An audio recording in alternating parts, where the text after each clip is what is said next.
اگر آپ کو جلدی نہ ہو تو 2 منٹ کے لیے رک جاؤ۔ رکشا ڈرائیور نے اجازت مانگی۔ مجھے جلدی نہیں تھی۔ اس نے ایک ریسٹورنٹ کے سامنے رکشا روکا۔ ریسٹورنٹ کے باہر بہت سے غریب لوگ انتظار میں بیٹھے تھے۔ رکشے والا کاؤنٹر پر گیا اور کچھ پیسے ادا کیے۔ قطار میں بیٹھے ایک شخص کو بریانی مل گئی۔ رکشا دوبارہ چلا تو میں نے رکشے والے سے کہا، تم تو خود غریب آدمی ہو، یہاں کیوں پیسے دیے؟ اس نے کہا، رکشا چلانے سے پہلے میں مزدوری کرتا تھا۔ جس دن دہاڑی نہیں لگتی تھی یہاں بیٹھنے سے رزق ملتا تھا۔ انہی دنوں ایک بابا ملا۔ جب مزدوری ملتی ان بابا کے کہنے پر میں یہاں آ کر کسی کو بریانی کھلاتا۔ پھر پتہ چلا کہ جو رزق بانٹتا ہے اسے یہاں قطار میں بیٹھنا نہیں پڑتا۔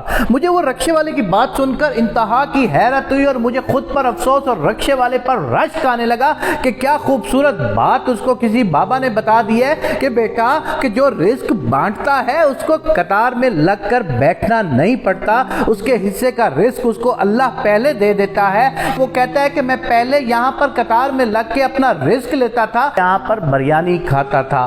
پھر ایک دن مجھے مزدوری ملی۔ مجھے بابا نے کہا کہ تو اس مزدوری سے اللہ کے نام کا حصہ نکال اور جا کے اس لائن کے اندر جو لوگ رزق کے لیے بیٹھے ہیں کسی ایک کو کھانا کھلا دے۔ میں نے ویسا ہی کیا۔ صاحب جی وہ دن ہے اور آج کا دن ہے، میرا رکشا کبھی گھر آرام سے کھڑا نہیں ہوا۔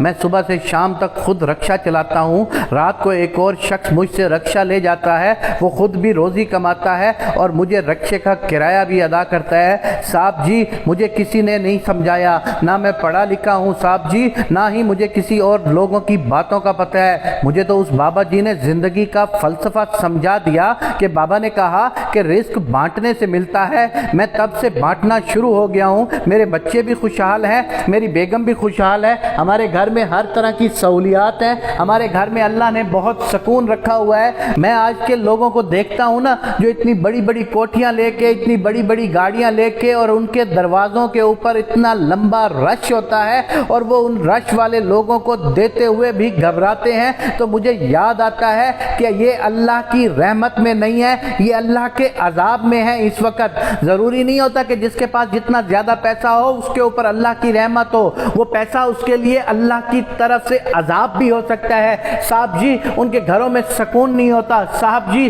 ان کو کوئی بھی دیکھتا ہے تو دولت کی نظر سے دیکھتا ہے، صاحب جی ان کی دل سے کوئی بات تک نہیں سنتا۔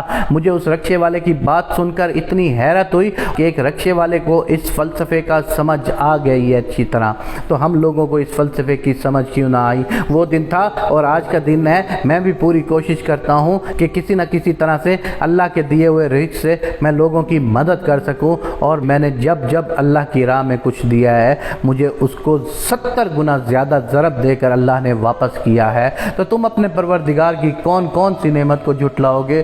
میں اللہ میاں سے یہ دعا کرتا ہوں کہ جس طرح تو نے اس رکشے والے کے دل میں اپنا فلسفہ ڈال دیا ہے، ہم لوگوں کو بھی اسی فلسفے پر چلنے کی توفیق عنایت فرما۔ آمین یا رب العالمین۔